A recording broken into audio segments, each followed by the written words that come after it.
Welcome back to MINEX 2025. I'm extremely excited here right now to talk to Paul Berend. He's the Chief Executive Officer of Cyclone Metals, and he has flown all the way from Australia. So I said I would like to talk a little bit about the weather. We'll get into his project in a second. Paul, what's the average temperature there right now? It's about 40 degrees in Perth, where I come from. 40. So there was a bit of a thermal shock when I got here, which nearly killed me, but I'm recovering now. Well, you got here how many, couple of days ago? Yeah, about 3-4 days ago. It was minus 18 with a lot of cold winds, and we obviously didn't have any cold weather gear, and it was tough. But well, last week I wasn't here, but I was watching the weather, and the wind chill was minus 48. Right. So that would have been an 88-degree difference in temperature. That would have finished us. Anyway, enough about the weather. We're at a mining show in Lab West, and it's been an incredible day. We are sponsored by Roth Loxton today. Roth Loxton is a company based in Newfoundland, and they are the thought leader sponsor. Paul, I'm going to ask you to introduce yourself, and we'll take our conversation from there. Right, so I'm Paul Berend. I'm the CEO of an Australian-listed mining junior called Cyclone Metals. We acquired in April 2023 a project in Canada called Iron Bear, which is located 25 k's north of Shefferville, so about 200 k's north from where we are right now. It's a very large magnetite deposit. We worked on it over the last couple of years. And the big news is earlier this week we signed a development agreement with Vale, which is one of the world's largest mining companies, to essentially bring the asset into production. And so Vale will provide us with up to $138 million US to earn up to 75% of the company.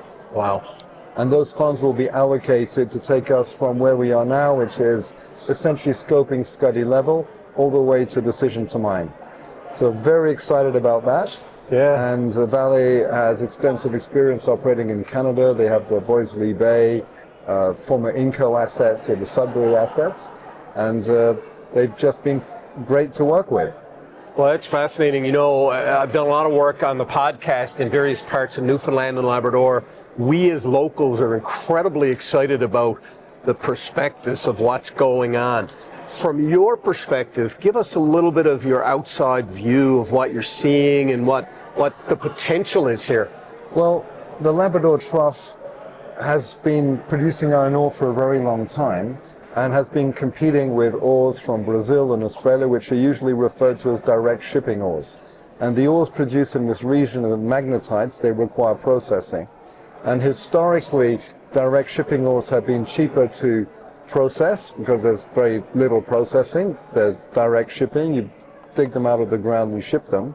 And magnetites were more costly to essentially mine because you have to process them, grind them, you have to do separation, and you generate a magnetite concentrate.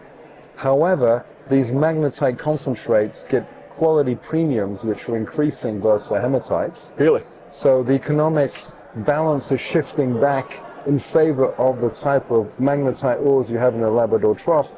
And this is driven by the fact that the steel industry is decarbonizing, and these cleaner magnetite ores or concentrates from essentially the Labrador Trough have a lower carbon footprint, so they pollute less.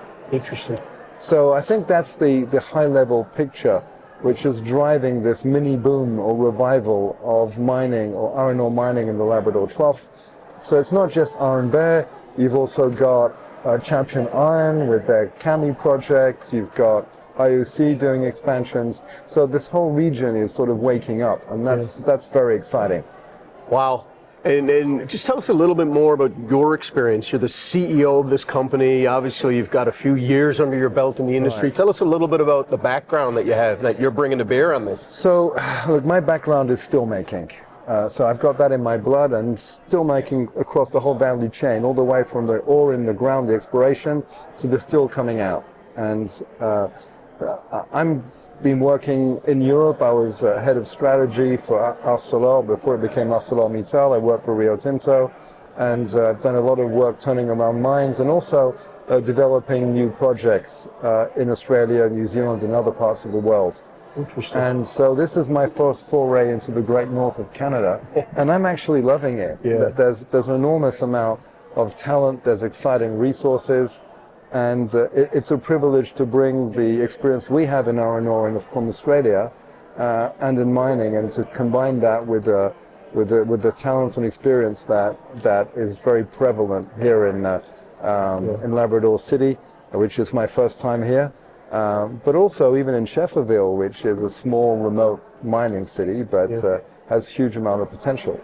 And the project that we're talking about here is quite extraordinary. And I might tell us about it. A few words about this project. So Iron Bear is a very large magnetite project. It's got a mineral resource of over 16 billion tons at 29% Fe, which is massive in itself. It's located next to open access heavy haul rail. There's a railway which runs all the way down from Shefferville to Sept-Îles, 500 k's, brings you to the coast. There is 2 deep sea ports there, Sept-Îles and Pointe-Noire. Pointe-Noire is open access, so that provides us with a route to market.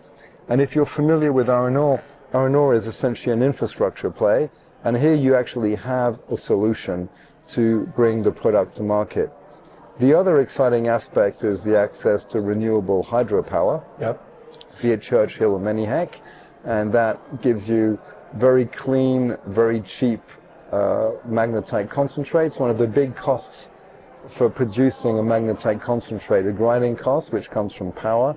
So hydropower absolutely wipes the floor. That's a unique Canadian advantage, something that you should exploit as much as you can. The other very, very exciting aspect, and maybe the key one which brought Vale on board, is the fact that you can generate extremely high quality iron ore products, specifically products which are qualified as direct reduction quality. So we've generated in a pilot plant that we built in Quebec City a 71.3% Fe grade concentrate with 1.1% silica, which is, remarkable. It's world class. Extremely high yields. Mass yields are around 90%, including reverse flotation. So that is unique. And those types of products enable you to produce direct reduction pellets, which we've also done.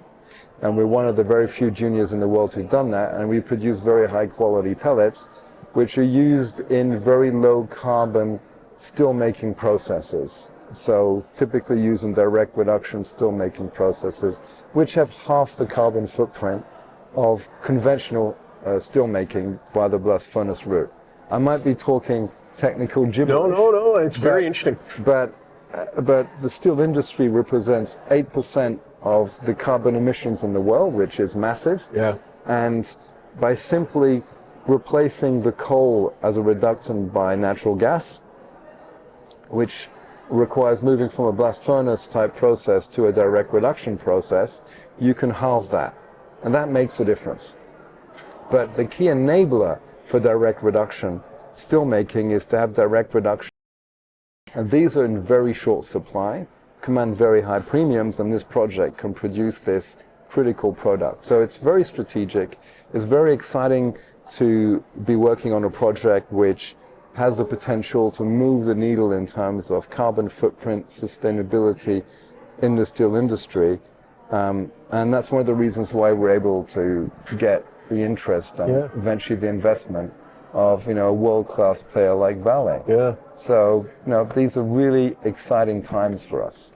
On that note, how long have you guys been working on this? And without committing to deadlines and all that, I know how challenging that can be. How long have you been working on it, and when do you plan to have market? So we acquired the project in April 2023. Wow. And we started by doing a lot of metallurgical test work, focusing on understanding the metallurgy and the resource. Moving forward, over the next 3 years, we will be moving from, we'll be doing our pre-feasibility studies, environmental baseline studies, and working through what's called the IBAs, which is the impact benefit agreements with First Nations. Right. That's an important part of what we need to do to earn a mandate to operate. But essentially, we want to get a decision to mine in 3 to 4 years. That's our objective. Amazing. So operating at a pretty high pace, but we do have the support of one of the best industry players, and they've got a very substantial presence in Canada already. But there's a lot of unknowns. Nothing's guaranteed. These are very high-risk type operations. There's a lot of syndication which has to happen, and there's a lot we don't know. But a project like this has phenomenal economics, and if we can get the local communities engaged in a positive way, the Quebecois and Newfoundland governments working together around power and rail, and all this infrastructure exists, this could be phenomenal for a lot of people. Yeah. And the way I look at mining is a necessary foundation to any kind of manufacturing industry, right? You need minerals, you need these things. But mining needs to be at the service of the people that it impacts, as opposed to being just a financial investment. And so we need to bring that awareness into what we do, earn our right to operate, and ensure that we have the right owners and operators and the right custodians for this as we move forward. Yeah. But our job is to present the business case and then to hand it over to the people who live in this region. Well, Paul, I'm going to tell you something. It was a pleasure sitting with you. I saw you guys over there. Your booth is just over from us. I was staring at you a lot. Thank you for bringing your leadership to bear. It's obvious that the experience that you have over the years is important, and I think you're here at the right time. All governments are coming together. The power is being worked out. It's just a great time. What are your final thoughts? Well, look, I think your expectations are too high, but I'll do my best. No, thank you so much. It's been great talking to you, and look, I look forward to being of service. Thank you. Thank you very much.